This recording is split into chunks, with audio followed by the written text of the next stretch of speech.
the bell icon on the YouTube app and never miss another update. Hi students, welcome to Yash Academy YouTube channel.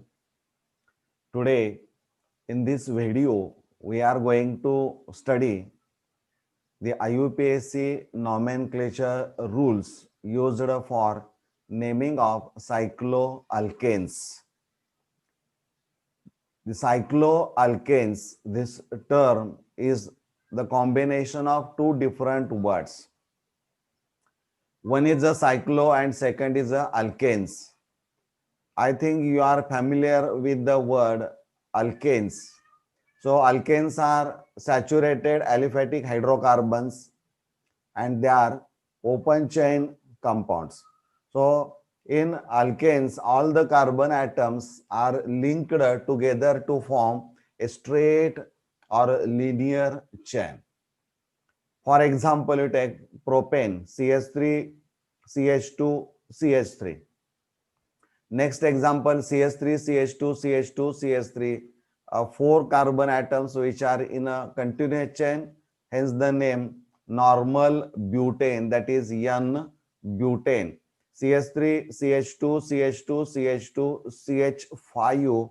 So in this structure, there are 5 carbon atoms, so it is a propane, but all the carbon atoms are in a continuous chain and hence N prefix is used. N, that is the normal pentane. Now this is N-hexane. So these are the alkanes which are open chain compounds. Now we'll discuss the meaning of cyclo. These are the compounds in which carbon atoms are joined to give a closed chain structure. म्हणजे इथं closed chain structure आपल्याला पाहायला मिळतं. म्हणजे for example you take this structure CH2, CH2, CH2. So in this case, 3 CH2 or 3 carbon atoms are linked together to form a ring or a cycle. So name of this structure is a cyclopropane. Now see this structure, 4 carbon atoms are linked together to form a closed chain structure or a cycle. So cyclobutane, this one is a cyclopentane and this one is a cyclohexane. So cyclic, these are the cyclic compounds are also called as a alicyclic compounds. So propane is an open chain compound, contain 3 carbon atoms. Butane, open chain structure, contain 4 carbon atoms. यांचा जर molecular formula अल्केनचा आपल्याला माहित असेल तर आपण लिहू शकतो CnH2n+2. या सर्वांच्यासाठी एकच जनरल मॉलिक्युलर फॉर्म्युला असणार आहे किंवा जनरल फॉर्म्युला असेल तो. इथं आपण आता बघूया CH3, CH2, CH3 तर 3 कार्बन ॲटम्स आहेत. तर या स्ट्रक्चर मध्ये पण 3 कार्बन ॲटम्स आहेत, परंतु हे रिंग तयार करतात, हे ओपन चेन स्ट्रक्चर करतात.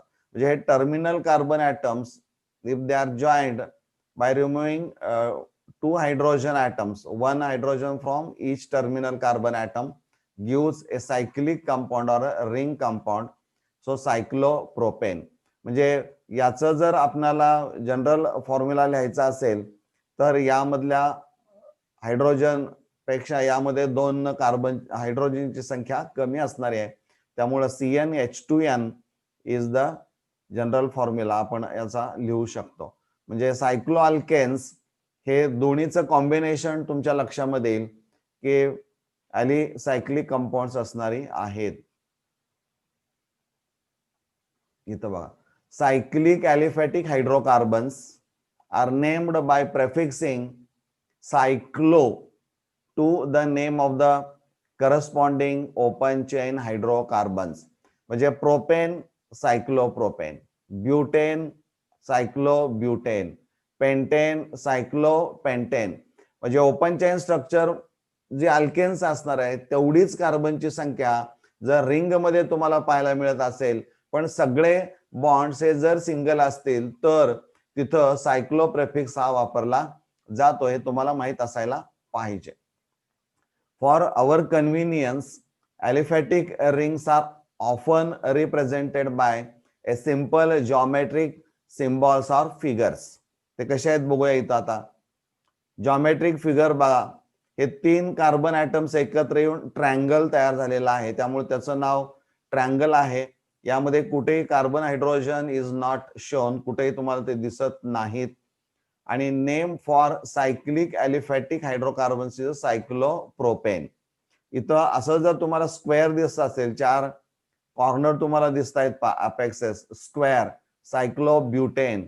इथं 5 दिसत आहेत पेंटॅगॉन सायक्लोपेंटेन. इथं 6 कॉर्नर्स दिसत आहेत किंवा अपेक्सेस, हेक्झॅगॉन सायक्लोहेक्झेन. म्हणजे these are the geometrical symbols आपण म्हणूया किंवा फिगर्स जे आपल्याला सायक्लो अल्केनसाठी वापरू शकतो, की कमी जागेमध्ये ते सगळी स्ट्रक्चर्स आपण बसवून घेऊ शकतो. यासाठी याचा वापर मेनली केला जातो. परंतु इथं तुमच्या लक्षामध्ये येईल की there is no any substituent attach to ring. त्यामुळं ह्या सगळ्यांना अनसबस्टिट्युटेड सायक्लो अल्केन्स असं म्हटलं जातं. हे तुम्हाला माहित असायला पाहिजे. इथं बघा, आता हा ट्रायंगल घेतलाय आणि हा हेक्झॅगॉन घेतलाय. इथं हे जे कोपरे आपल्याला पाहायला मिळतात इकडं, यांना आपण अपेक्स म्हणतो, which represents the carbon with required number of hydrogen atoms attached to the carbon so as to satisfy the valency of carbon. म्हणजे कार्बनची संयुजा जी 4 असणारी आहे, ती 4 संयुजा सॅटिस्फाय करण्यासाठी जितके गरजे इतके किंवा जेवढे कार्बन ऍटम्स किंवा अनयुज्ड व्हॅलन्सी असणार आहेत तेवढेच कार्बन कार्बन किती जोडलेले आहेत, एक कार्बन किती कार्बनला जोडलेला आहे, त्यावरनं required number of hydrogen atoms तिथं आपण विचारात घ्यायचे आहेत. हे लक्षात घ्या. म्हणजे इथं कुठेही तुम्हाला हायड्रोजन दिसत नाहीत, कार्बन दिसत नाहीत, परंतु अपेक्स हा कार्बन आहे आणि त्याला जोडलेले हायड्रोजन्स तिथं असणारे आहेत. आणि 2 अपेक्स मध्ये जो बॉन्ड दिसतोय तो single bond between 2 carbon atoms असा असणार आहे. म्हणजे या पद्धतीने ही स्ट्रक्चर्स असणार आहेत, हे तुम्ही लक्षात ठेवायची आहेत. Now will discuss the substituted cyclo alkanes. म्हणजे आता सबस्टिट्युएटेड सायक्लो अल्केन्स म्हणजे सायक्लो अल्केन्स मधला जो कार्बन असेल त्या कार्बन वरचा एक हायड्रोजन किंवा प्रत्येक कार्बन ऍटम वरचा एक hydrogen atom replace by another atom और ए ग्रुप अदर दॅन हायड्रोजन. अशी स्ट्रक्चर्स आपण आता नॉमेनक्लेचर साठी वापरामध्ये घेऊन बघूया त्याची नावं कशी देता येतील. इथं सायक्लोप्रोपेन आहे. 1 hydrogen is substituted by CH3 group. So this is the methyl group which contain 1 carbon atom and the ring contain 3 carbon atoms.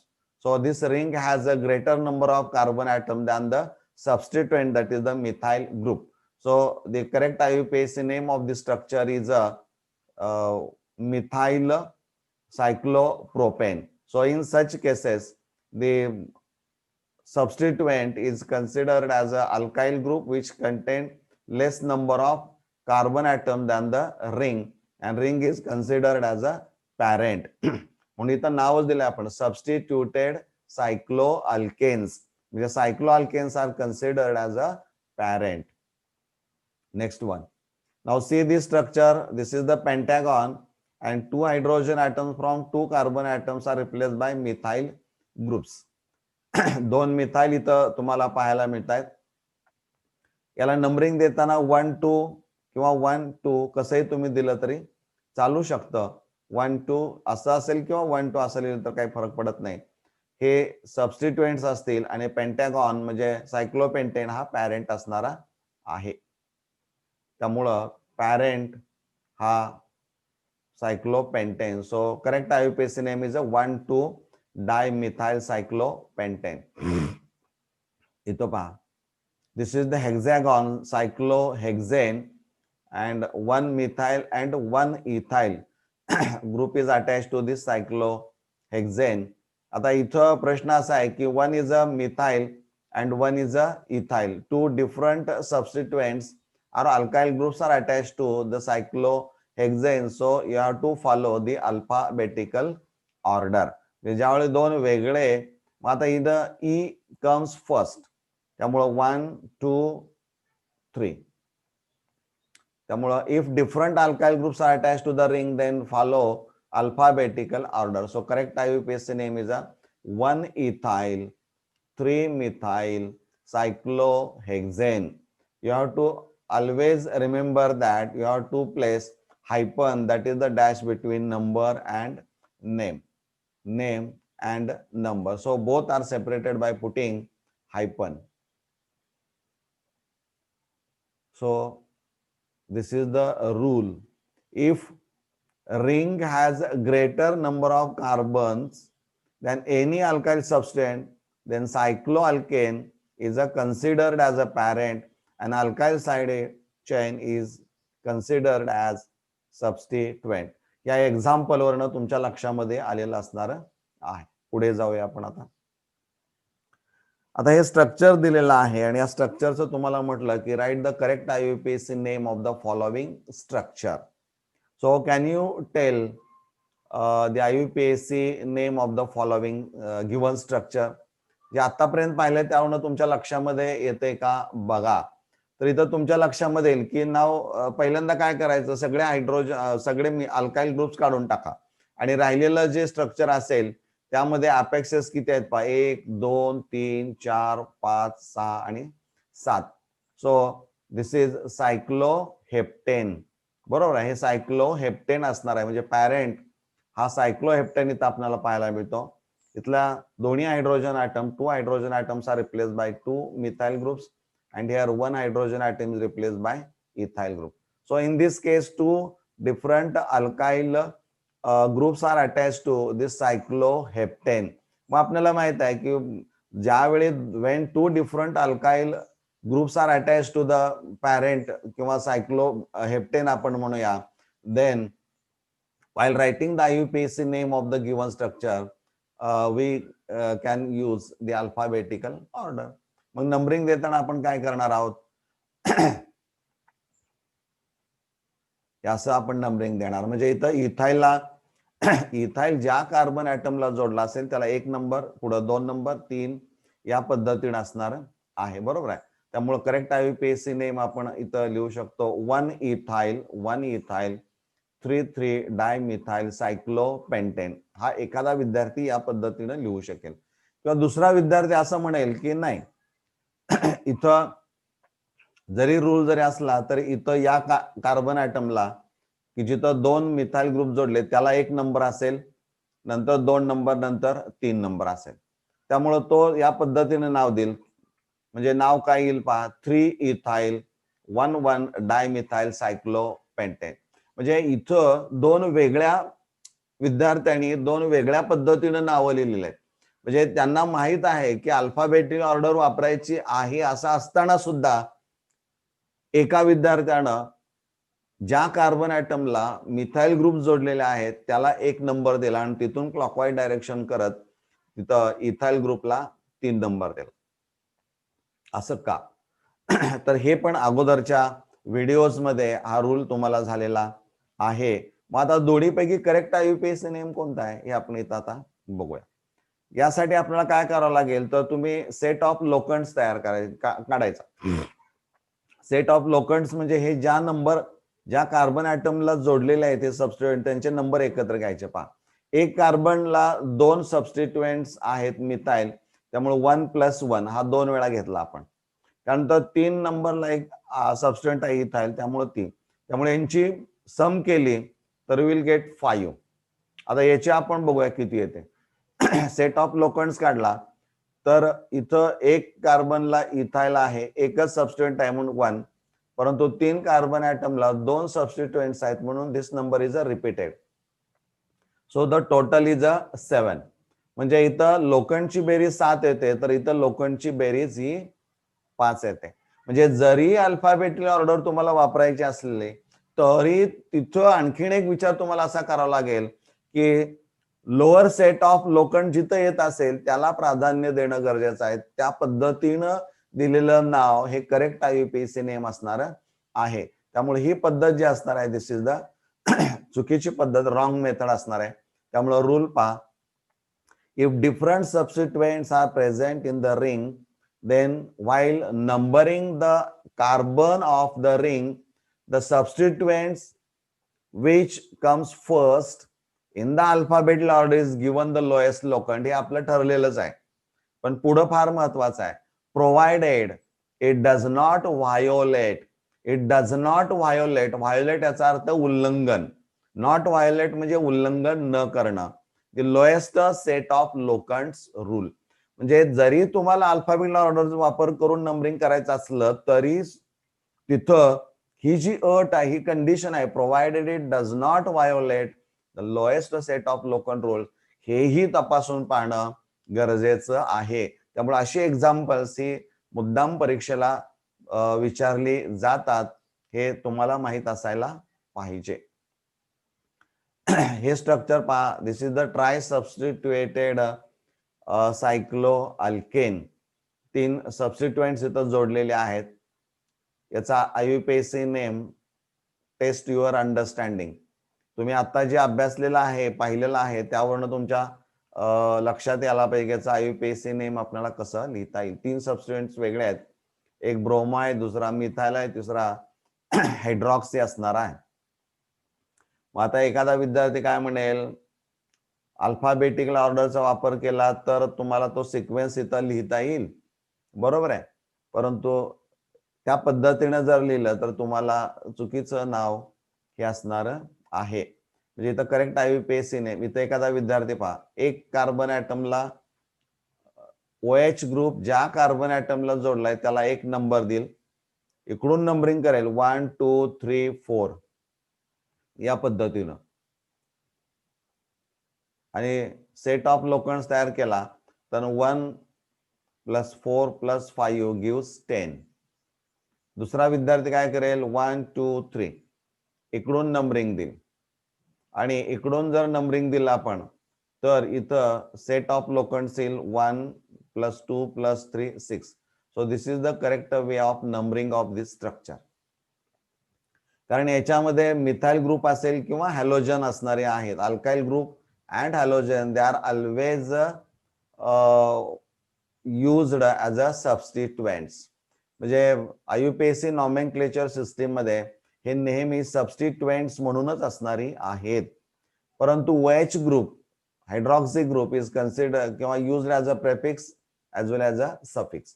हे बाकी हॅलोजन आणि अल्काइल ग्रुप नेहमी प्रेफिक्स असतील, परंतु हा जो असणार आहे तो दोन्ही आहे, प्रेफिक्स पण आहे आणि सफिक्स पण आहे, आणि त्यामुळं हे नाव चुकीचं असणार आहे. हे नाव बरोबर असेल.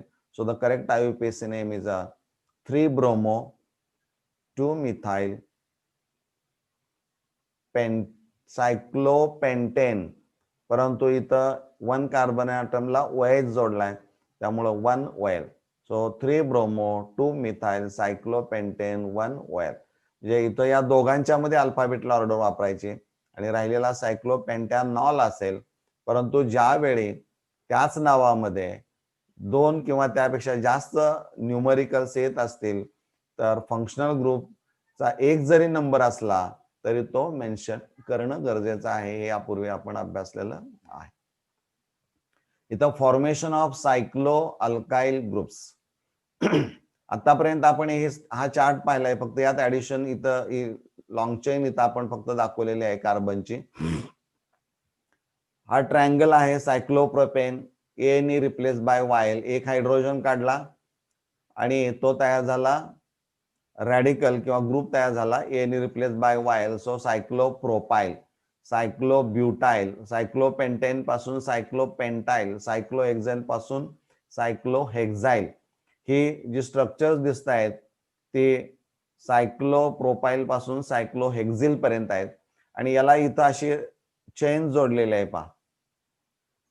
ही याचा अर्थ असा असणार आहे की हे cyclo alkanes are considered as a cyclo alkyl group that is the substituent.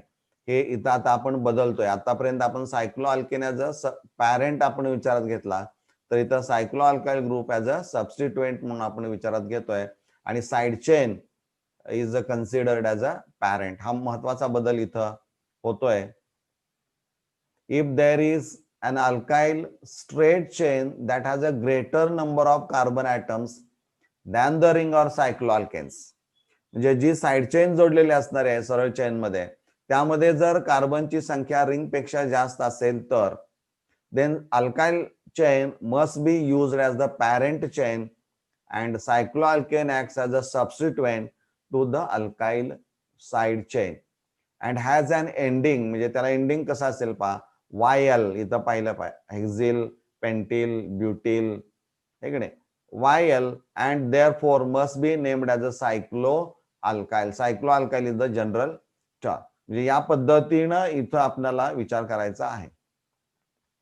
इथं पहा in this case this is the cyclopentane and count the number of carbon atoms in the side chain 1 2 3 4 5 याचा IUPAC name तुम्हाला विचारले तुमचा brain वापरायचा आहे alkyl side chain आहे 5 carbon atoms आहेत इथंही तुमच्या लक्षात येईल ring also contains same number of carbon atoms when both ring as well as side chain contain equal number of carbon atoms then alkyl side chain is considered as a substituent and a ring is considered as a parent. त्यामुळे correct IUPAC name याचा असणार आहे pentyl सायक्लोपेंटेन म्हणजे जेवढे ring मध्ये carbon item असतील तेवढेच जर या साइड चेन मध्ये असणाऱ्या कार्बनची संख्या जर पाहायला मिळाली तर side chain is always considered as a substituent wear as a ring is considered as a parent म्हणजे हा एक पार्ट आहे. This is the derivative of cycloalkane. Next one, cycloalkane as a cycloalkyl substituent. आता आपण पाहिलं तेच. इथं 1 2 3 4. This is alkyl side chain किती कार्बन ॲटम्स आहेत 4. रिंग मध्ये कार्बनची संख्या आहे 3. त्यामुळे हा सबस्टिट्युएंट झाला आणि हा झाला पॅरेंट. 2 कार्बन ॲटमला रिंग आहे त्यामुळे 2 cyclobutane 2 cyclopropyl butane 2 cyclopropyl butane is the correct IUPAC name. इथं बघा आता इथंही 4 कार्बन ॲटम्स रिंग मध्ये पाहायला मिळतील आणि इथं 1 2 3 4 5 so this ring has a less number of carbon atom than the alkyl straight side chain. त्यामुळे इथं कार्बनला नंबरिंग जर आपण दिलं तर 1 2 3 1 2 3 म्हणजे 3 कार्बन ॲटमलाच इथं आपल्याला अल्काइल चेनला इथं तुम्हाला सायक्लोब्युटेन ॲज अ सायक्लोब्युटाइल जोडलेला पाहायला मिळेल. त्यामुळे करेक्ट IUPAC नेम त्याचं 3 सायक्लोब्युटाइल पेंटेन 3 सायक्लोब्युटाइल पेंटेन हे करेक्ट IUPAC नेम असणार आहे. हा एक रूल बघा आता हे 3 स्ट्रक्चर्स आहेत. If the side chain contains double or triple bond or functional group, then ring is considered as a substituent irrespective of the size of the ring. म्हणजे जर अल्काइल साइड चेन मध्ये जर एखादा functional group जर असेल तर अशा वेळेस जी रिंग जोडलेली असणार आहे त्या रिंग मध्ये असणाऱ्या कार्बनची संख्या आणि अल्काइल साइड चेन मधल्या कार्बनची संख्येची तुलना केली आणि तिथं जर जास्त असेल रिंग मध्ये जर कार्बनची संख्या जास्त असेल तर ती सबस्टिट्युएंट म्हणूनच विचारात घ्यायची आहे. हे सगळ्यात महत्वाचं आहे हे लक्षात घ्या. आता पहिलं स्ट्रक्चर जर पाहिलं तर कार्बन कार्बन डबल बॉन्ड आहे. हा फंक्शनल ग्रुप इथं आपल्याला पाहायला मिळतोय. त्यामुळे रिंग इज कन्सिडर इथं 3 कार्बन इथंही 3 कार्बन ॲटम्स आहेत. त्यामुळे ring is considered as a substituent. त्यामुळे इथं सायक्लोप्रोपाइल तयार होईल. याला नंबरिंग आपण देऊया 1 2 आणि 3. So correct IUPAC name 3 cyclopropyl prop 1E आणि याला प्रोपिन आपण म्हणूया आणि हे 3 सायक्लोप्रोपिल असणार आहे. इथं 2 फंक्शनल ग्रुप्स आहेत. In this is 2 different functional groups are present in the alkyl side chain. One is a C double bond O, that is the ketone group, and double bond इथं असणार आहे. त्यामुळे नंबरिंग करताना इथून आपण numbering करूया 1 2 3 4. 4 carbon ॲटमला ही ring जोडलेली आहे कन्सिडर्ड ॲज अ सबस्टिट्युएंट आणि alkyl side chain is considered as a parent. त्यामुळे इथं नाव कसं येईल बघा 4 सायक्लोहेक्झिल असेल. Double bond starts from carbon 3 पुन्हा इथं 2 कार्बन ॲटमला ONE कीटोन ग्रुप आहे. त्यामुळं 4 सायक्लोहेक्झिल ब्यूट 3En इथला E replaced by ONE and you have to indicate the position of ONE, that is the second. So correct IUPAC name 4 cyclobute 3En 2ONE. Next one. इथं OHच हा functional group दिसतो, एकच आहे, त्यामुळं इथं नंबरिंग आपण करूया 1 2 3 4. त्यामुळे करेक्ट IUPAC नेम असेल 4 cyclohexyl butane E replace by OL आणि इथं सेकंड पोझिशनला OH ग्रुप आपल्याला पाहायला मिळतो, त्यामुळे 2OL. So correct IUPAC name 4 cyclohexyl butane 2OL. This is activity for you. जर व्हिडिओ आपण हा व्यवस्थित पाहिला असेल तर त्यावरनं तुम्हाला हे दिलेलं वर्क पूर्ण करता येणं शक्य आहे. Draw all possible cycloalkane structures. Cycloalkane structures कुणासाठी? फॉर सबस्टिट्युएटेड और unsubstituted cycloalkanes for the molecular formula C6H12. म्हणजे तुम्हाला एक मॉलिक्युलर फॉर्म्युला दिलेला आहे C6H12, हा सायक्लोअल्केनचा आहे आणि त्यांनी असं म्हटलेलं आहे की सबस्टिट्युएटेड किंवा अनसबस्टिट्युएटेड किती याचे पॉसिबल स्ट्रक्चर्स असणारी आहे तितकी तुम्हाला आता काढता येते का ते बघायचे आहेत, की ज्याचा मॉलिक्युलर फॉर्म्युला मात्र C6H12 येणारा आहे. आणि जी सबस्टिट्युएटेड किंवा अनसबस्टिट्युएटेड तुम्ही स्ट्रक्चर्स काढलेले असणारे आहेत त्या प्रत्येक स्ट्रक्चरला तुम्हाला IUPAC नेम द्यायचं आहे. नेम ए सबस्टिट्युएटेड और अनसबस्टिट्युएटेड सायक्लोअल्केन्स. मला वाटतं हे सोपं आहे. Just you try. तुम्हाला त्याचं उत्तर निश्चित मिळेल. प्रयत्न करणं आवश्यक असणार आहे. बघूया करूया असं म्हणून चालणार नाही. इथं थांबूया. धन्यवाद.